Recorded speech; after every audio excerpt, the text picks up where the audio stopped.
Huyu ndiyo Miriam Thomas Chilwa, ambaye akitoa machozi ya furaha juu ya kile kitu alichokuwa kikisubiria kwa hamu.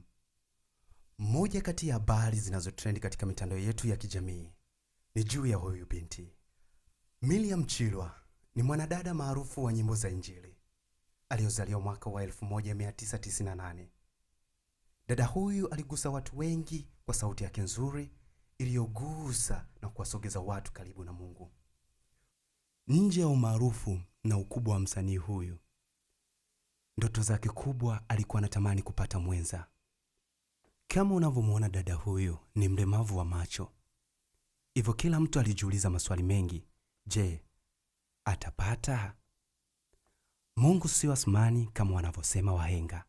Siku ya Alhamisi, binti huyu ameacha gumzo katika mitandao ya TikTok na Facebook baada ya kikundi kimoja kumposti akiwa anatambulishwa na mwanaume akiwa anamchumbia. Dada huyu kwa machozi ameacha gumzo kwa wimbo wake uliosema ninaenda.